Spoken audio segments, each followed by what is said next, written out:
بسم اللہ الرحمن الرحیم۔ اللہ کے نام سے شروع جو نہایت مہربان رحمت والا ہے۔ الذین کفروا وصدوا عن سبیل اللہ اضل اعمالہم، جنہوں نے کفر کیا اور اللہ کی راہ سے روکا، اللہ نے ان کے عمل برباد کیے۔ کافر لوگ جو کوئی اچھے کام دنیا میں کرتے ہیں جیسے غریبوں کی امداد وغیرہ، ان کا بدلہ اللہ تعالیٰ انہیں دنیا ہی میں دے دیتے ہیں، لیکن آخرت میں ثواب حاصل کرنے کے لیے ایمان شرط ہے، اس لیے آخرت کے لحاظ سے وہ اعمال اکارت چلے جاتے ہیں۔ والذین آمنوا وعملوا الصالحات وآمنوا بما نزل على محمد وهو الحق من ربهم كفر عنهم سیئاتهم وأصلح بالهم۔ اور جو ایمان لائے اور اچھے کام کیے اور اس پر ایمان لائے جو محمد پر اتارا گیا، اور وہی ان کے رب کے پاس سے حق ہے، اللہ نے ان کی برائیاں اتار دیں اور ان کی حالتیں سوار دیں۔ ذلك بأن الذين كفروا اتبعوا الباطل وأن الذين آمنوا اتبعوا الحق من ربهم كذلك يضرب الله للناس أمثالهم۔ یہ اس لیے کہ کافر باطل کے پیرو ہوئے اور ایمان والوں نے حق کی پیروی کی جو ان کے رب کی طرف سے ہے، اللہ لوگوں سے ان کے احوال یوں ہی بیان فرماتا ہے۔ فَإِذَا لَقِيتُمُ الَّذِينَ كَفَرُوا فَضَرْبَ الرِّقَابِ حَتَّى إِذَا أَثْخَنْتُمُوهُمْ فَشُدُّوا الْوَثَاقَ فَإِمَّا مَنًّا بَعْدُ وَإِمَّا فِدَاءً حَتَّى تَضَعَ الْحَرْبُ أَوْزَارَهَا ذَلِكَ وَلَوْ يَشَاءُ اللَّهُ لَانتَصَرَ مِنْهُمْ وَلَكِنْ لِيَبْلُوَ بَعْضَكُمْ بِبَعْضٍ وَالَّذِينَ قُتِلُوا فِي سَبِيلِ اللَّهِ فَلَنْ يُضِلَّ أَعْمَالَهُمْ۔ تو جب کافروں سے تمہارا سامنا ہو تو گردنیں مارنا ہے، یہاں تک کہ جب انہیں خوب قتل کر لو تو مضبوط باندھو، پھر اس کے بعد چاہے احسان کر کے چھوڑ دو، چاہے فدیہ لے لو، یہاں تک کہ لڑائی اپنا بوجھ رکھ دے۔ بات یہ ہے، اور اللہ چاہتا تو آپ ہی ان سے بدلہ لیتا، مگر اس لیے کہ تم میں ایک کو دوسرے سے جانچے، اور جو اللہ کی راہ میں مارے گئے اللہ ہرگز ان کے عمل ضائع نہ فرمائے گا۔ جنگ بدر میں جو 70 آدمی گرفتار ہوئے تھے ان کو حضرت صلی اللہ علیہ وسلم نے صحابہ کی اکثریت کے مشورے سے فدیہ لے کر چھوڑ دیا تھا۔ اس پر سورہ انفال میں اللہ تعالیٰ نے ناپسندیدگی کا اظہار کرتے ہوئے فرمایا تھا کہ جب تک کافروں کی طاقت اچھی طرح کچلی نہیں جاتی اس وقت تک قیدیوں کو فدیہ لے کر چھوڑنا صحیح فیصلہ نہیں تھا، کیونکہ ان حالات میں دشمنوں کو چھوڑنے کا نتیجہ یہ ہوتا کہ ان کی طاقت کو اور مضبوط کیا جائے۔ سورہ انفال کی ان آیتوں سے یہ نتیجہ نکالا جا سکتا ہے کہ شاید آئندہ بھی جنگی قیدیوں کو چھوڑنا جائز نہ ہو۔ اس آیت نے یہ وضاحت فرما دی کہ اس وقت قیدیوں کو چھوڑنے پر اللہ تعالیٰ نے ناراضگی کا جو اظہار فرمایا تھا وہ اس لیے کہ دشمن کی طاقت کو اچھی طرح کچلے بغیر انہیں رہا کر دیا گیا، لیکن جب ان کی طاقت کچلی جا چکی ہو تو اس وقت انہیں چھوڑنے میں کوئی حرج نہیں ہے، اور مسلمان حاکم کے لیے دونوں صورتیں جائز ہیں، چاہے کوئی فدیہ یعنی معاوضہ لیے بغیر احسان کے طور پر انہیں چھوڑ دیا جائے یا کوئی فدیہ لے کر چھوڑا جائے۔ چنانچہ اس آیت کی روشنی میں اسلامی حکومت کو 4 قسم کے اختیار حاصل ہیں۔ ایک یہ کہ قیدیوں کو بلا معاوضہ احسان کے طور پر چھوڑ دے، دوسری یہ کہ ان سے کوئی فدیہ یا معاوضہ لے کر چھوڑے جس میں جنگی قیدیوں کا تبادلہ بھی داخل ہے، تیسری یہ کہ اگر ان کو زندہ چھوڑنے میں یہ اندیشہ ہو کہ وہ مسلمانوں کے لیے خطرہ بنیں گے تو انہیں قتل کرنے کی بھی گنجائش ہے، جیسے کہ سورہ انفال میں بیان فرمایا گیا ہے، اور چوتھے یہ کہ اگر ان میں یہ صلاحیت محسوس ہو کہ وہ زندہ رہ کر مسلمانوں کے لیے خطرہ بننے کے بجائے اچھی خدمات انجام دے سکیں گے تو انہیں غلام بنا کر رکھا جائے اور ان اسلامی احکام کے مطابق رکھا جائے جو غلاموں کے ساتھ حسن سلوک کی تاکید کرتے ہیں اور انہیں بھائیوں کا سا درجہ دیتے ہیں۔ ان 4 صورتوں میں سے کوئی صورت لازمی نہیں ہے، بلکہ اسلامی حکومت حالات کے مطابق کسی بھی صورت کو اختیار کر سکتی ہے، لیکن یہ اس وقت ہے جب دشمنوں سے جنگی قیدیوں کے بارے میں کوئی معاہدہ نہ ہو۔ اگر کوئی ایسا معاہدہ ہو تو مسلمانوں پر اس کی پابندی لازم ہے۔ آج کل بین الاقوامی طور پر اکثر ملکوں نے جنگی قیدیوں کے بارے میں یہ معاہدہ کیا ہوا ہے کہ وہ قیدیوں کو نہ قتل کریں گے اور نہ غلام بنائیں گے۔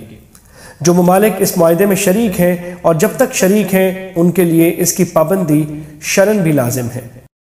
اس کا مطلب یہ ہے کہ غیر مسلموں کو قتل کرنا یا گرفتار کرنا صرف حالت جنگ میں جائز ہے۔ جب حالت جنگ ختم ہو گئی ہو اور امن کا کوئی معاہدہ ہو گیا ہو تو قتل یا گرفتار کرنا جائز نہیں ہے۔ یعنی اللہ تعالیٰ خود براہ راست ان پر کوئی عذاب نازل کر کے ان سے انتقام لے سکتا تھا، لیکن اس نے تم پر جہاد کا فریضہ اس لیے عائد فرمایا کہ تمہارا امتحان مقصود ہے کہ اللہ تعالیٰ کے دین کی خاطر تم میں سے کون ثابت قدمی سے اپنی جان خطرے میں ڈالتا ہے، اور ان کافروں کا بھی امتحان مقصود ہے کہ وہ اللہ تعالیٰ کی نصرت دیکھ کر ایمان کی طرف مائل ہوتے ہیں یا نہیں۔ جو لوگ جہاد میں شہید ہو جائیں ان کے بارے میں یہ خیال ہو سکتا تھا کہ وہ فتح کی منزل تک پہنچے بغیر دنیا سے چلے گئے، اس لیے شاید ان کے اجر و ثواب میں کوئی کمی ہو۔ آیت نے واضح فرما دیا کہ انہوں نے جو قربانی دی اللہ تعالیٰ اس کو ضائع نہیں کرے گا اور ان کو اصلی منزل یعنی جنت تک پہنچا دے گا۔ سَيَهْدِيهِمْ وَيُصْلِحُ بَالَهُمْ، جلد انہیں راہ دے گا اور ان کا کام بنا دے گا۔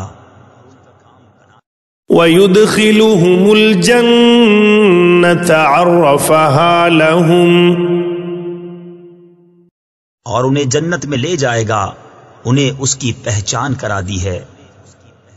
اس کا ایک مطلب تو یہ ہو سکتا ہے کہ اللہ تعالیٰ نے دنیا ہی میں اپنے پیغمبروں کے ذریعے مسلمانوں کو جنت کا تعارف کرا دیا ہے، یہ جنت اسی تعارف کے مطابق ہوگی، اور دوسرا مطلب یہ بھی ممکن ہے اور زیادہ تر مفسرین نے اسی کو اختیار کیا ہے کہ ہر جنتی کو جنت میں اپنی جگہ تلاش کرنے میں کوئی دشواری نہیں ہوگی، بلکہ اللہ تعالیٰ نے اس کی پہچان کرانے کا ایسا آسان انتظام کر رکھا ہے کہ ہر جنتی اپنی مقررہ جگہ پر کسی دشواری اور تفتیش کے بغیر بے تکلف پہنچ جائے گا۔ یا ایھا الذین آمنوا ان تنصروا اللہ ینصرکم ویثبت اقدامکم،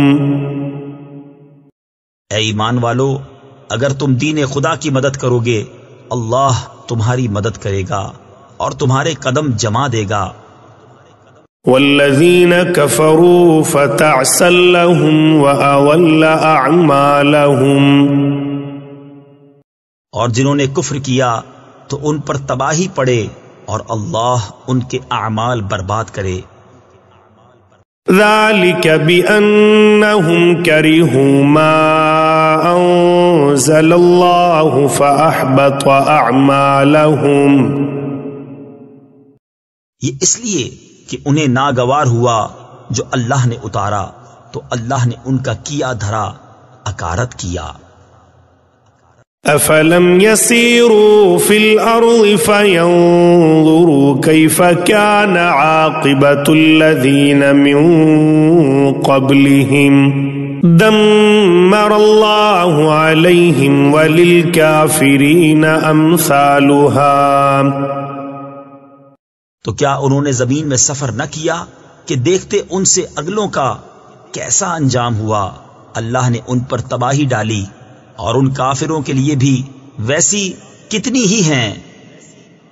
ذلك بأن الله مولى الذين آمنوا وأن الكافرين لا مولى لهم،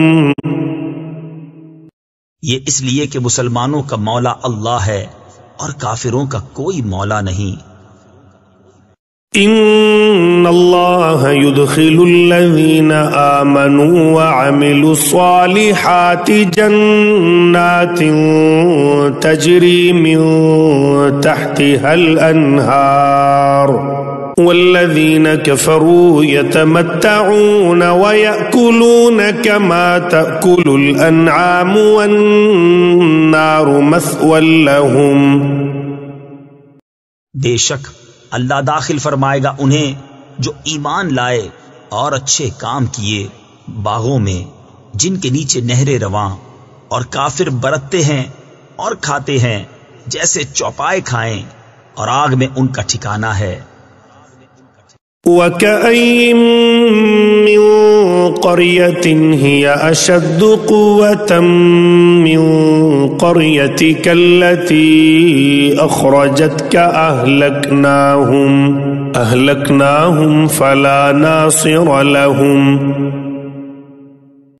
اور کتنے ہی شہر کے اس شہر سے قوت میں زیادہ تھے جس نے تمہیں تمہارے شہر سے باہر کیا، ہم نے انہیں ہلاک فرمایا تو ان کا کوئی مددگار نہیں۔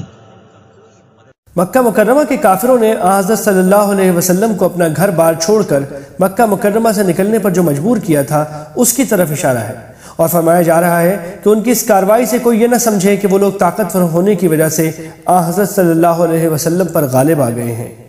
اللہ تعالیٰ ان سے زیادہ طاقتور قوموں کو ہلاک کر چکا ہے، ان کی تو ان کے مقابلے میں کوئی حیثیت نہیں ہے، اس لیے آخرکار غلبہ حضرت صلی اللہ علیہ وسلم کو ہی حاصل ہوگا۔ أَفَمَنْ كَانَ عَلَى بَيِّنَةٍ مِّن رَّبِّهِ كَمَنْ زُيِّنَ لَهُ سُوءُ عَمَلِهِ وَاتَّبَعُوا أَهْوَاءَهُمْ۔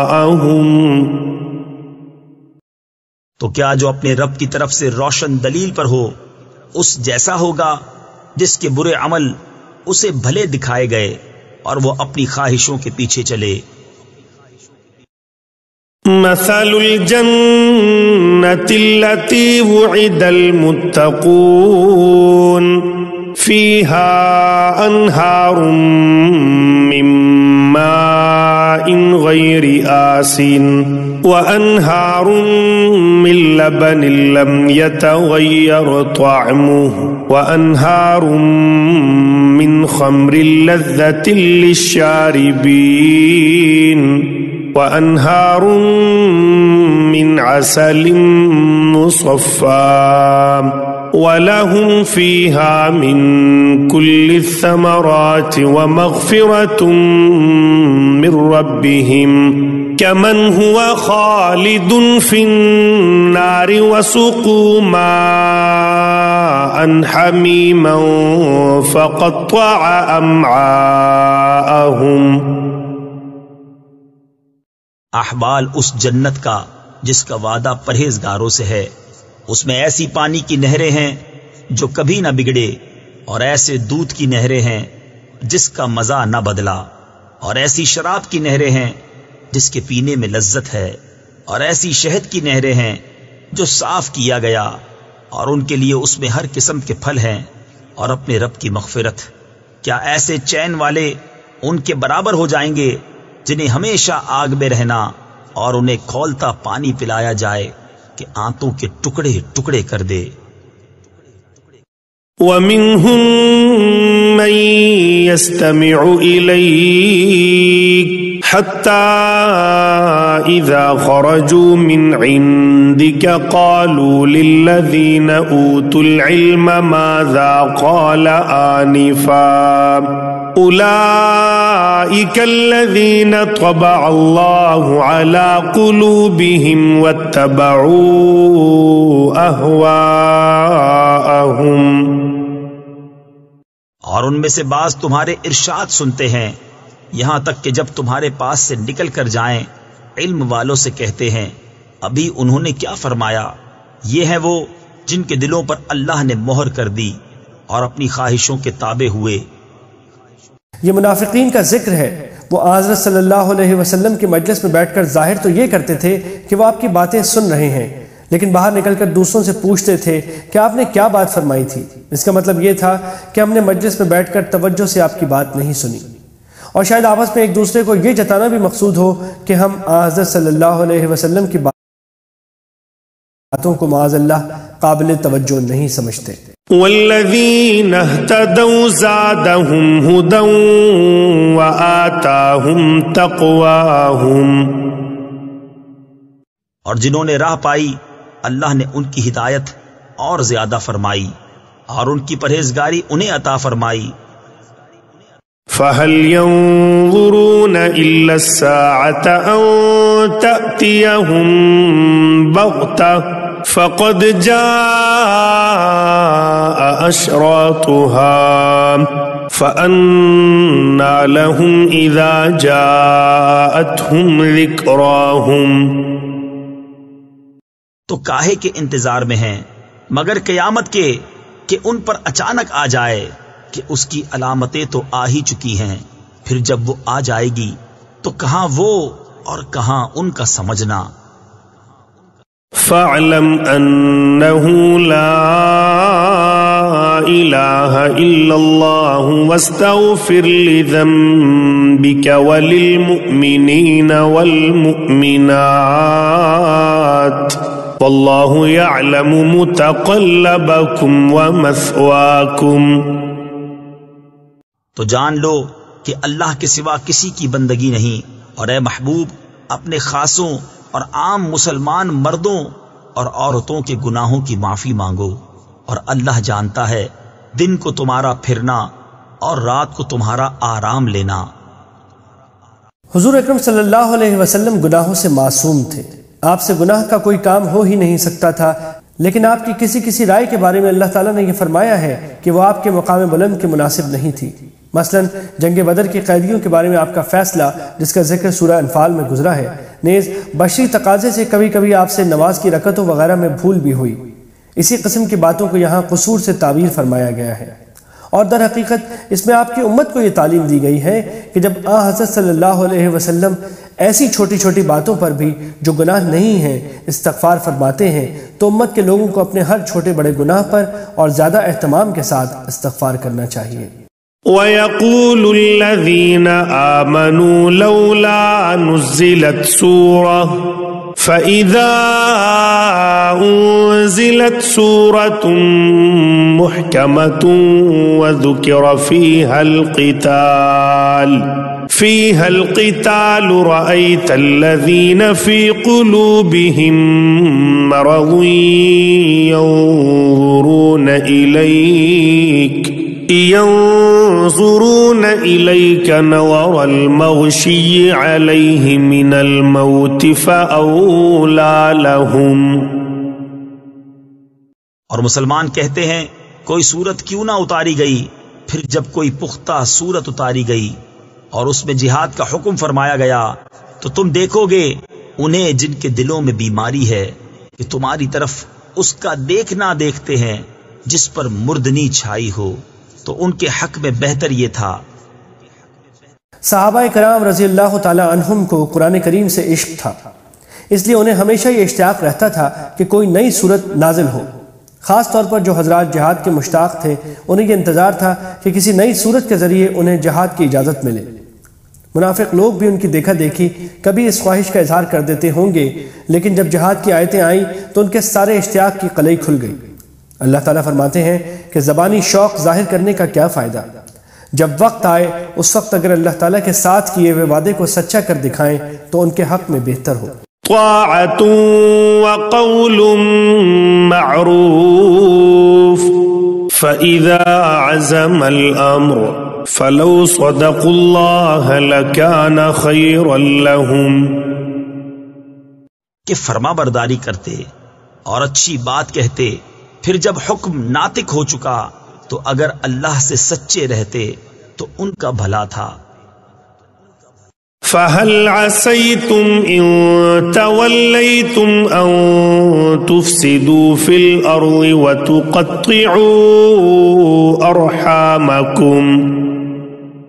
تو کیا تمہارے یہ لچھن یعنی انداز نظر آتے ہیں کہ اگر تمہیں حکومت ملے تو زمین میں فساد پھیلاؤ اور اپنے رشتے کاٹ دو.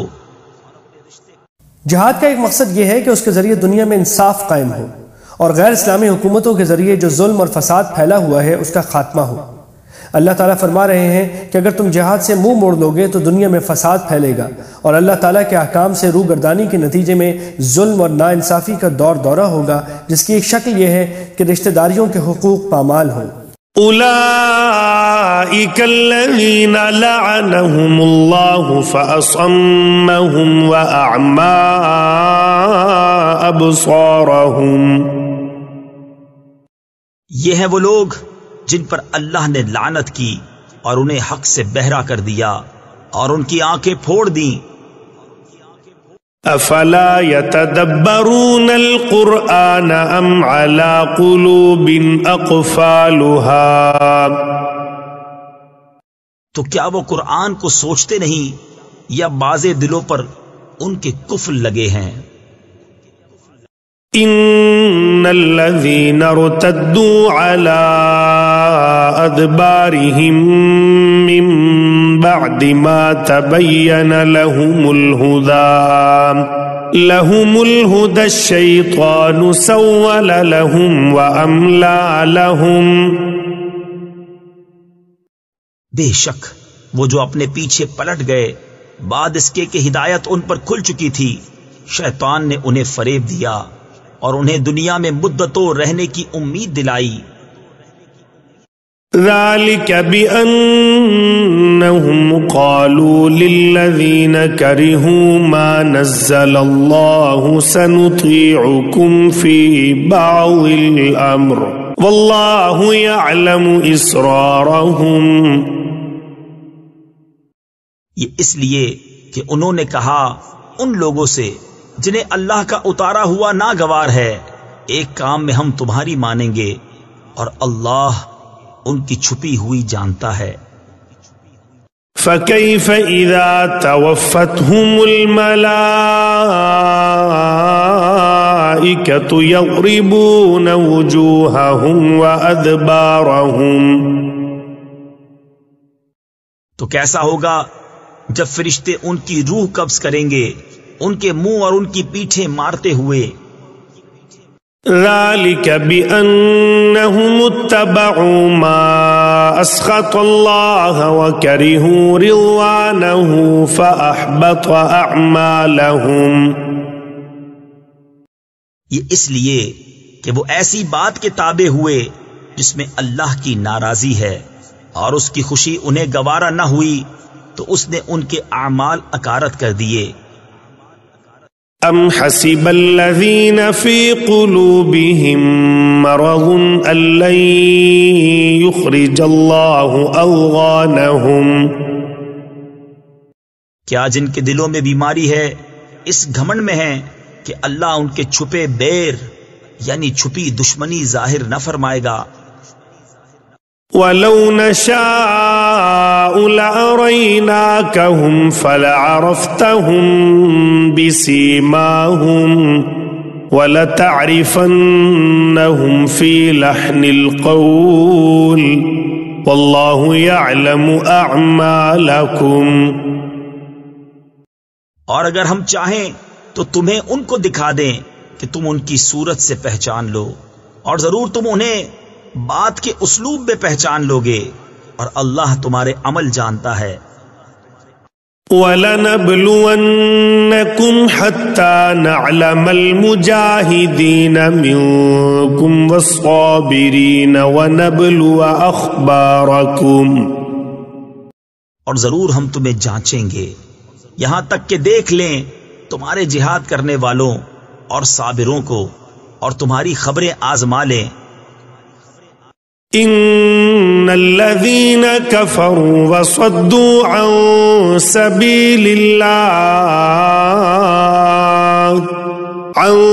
سبيل الله وشاقوا الرسول من بعد ما تبين لهم الهدى لن يضروا الله شيئا وسيحبط اعمالهم.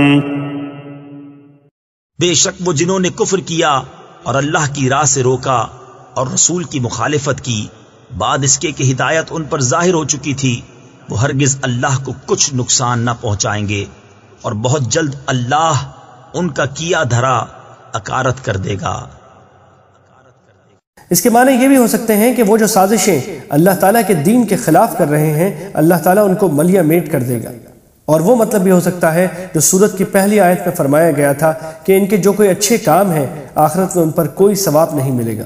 یا ایھا الذین آمنوا اطیعوا اللہ واطیعوا الرسول ولا تبطلوا اعمالکم. اے ایمان والو اللہ کا حکم مانو اور رسول کا حکم مانو اور اپنے عمل باطل نہ کرو. ان الذين كفروا وصدوا عن سبيل الله ثم ماتوا وهم كفار فلن يغفر الله لهم. بے شک جنہوں نے کفر کیا اور اللہ کی راہ سے روکا پھر کافر ہی مر گئے تو اللہ ہرگز انہیں نہ بخشے گا. فلا تهنوا وتدعوا إلى السلم وأنتم الأعلون والله معكم ولن يتركم أعمالكم. تو تم سستی نہ کرو اور آپ صلح کی طرف نہ بلاؤ اور تم ہی غالب آؤ گے اور اللہ تمہارے ساتھ ہے اور وہ ہرگز تمہارے اعمال میں تمہیں نقصان نہ دے گا. مطلب یہ ہے کہ بزدلی کی وجہ سے دشمن کو صلح کی دعوت نہ دو، ورنہ قرآن کریم نے خود سورہ انفال میں فرمایا ہے کہ اور اگر وہ لوگ صلح کی طرف جھکیں تو تم بھی اس کی طرف جھک جاؤ. یعنی جب یہ صلح کسی بزدلی کی وجہ سے نہ ہو بلکہ مصلحت کا تقاضا ہو تو صلح جائز ہے. اس کا مطلب یہ بھی ہو سکتا ہے کہ اللہ تعالیٰ کے دین کی سربلندی کے لیے تم جو کوشش بھی جہاد وغیرہ کے ذریعے کرو گے اسے اللہ تعالیٰ رائیگاں نہیں جانے دے گا اور تمہیں سربلندی حاصل ہوگی. اور یہ بھی کہ تم جو کوئی نیک کام کرو گے اس پہ جہاد بھی داخل ہے، چاہے اس دنیا میں فتح کی صورت میں اس کا نتیجہ نہ نکلے، لیکن اللہ تعالیٰ تمہیں اس کا پورا ثواب عطا فرمائے گا. اور اس ثواب میں صرف اس وجہ سے کوئی کمی نہیں آئے گی کہ تمہاری جد و جہد بظاہر کامیاب نہیں ہوئی. انما الحیات الدنیا لعب ولہو وَإِن تُؤْمِنُوا وَتَتَّقُوا يُؤْتِكُمْ أُجُورَكُمْ وَلَا يَسْأَلْكُمْ أَمْوَالَكُمْ.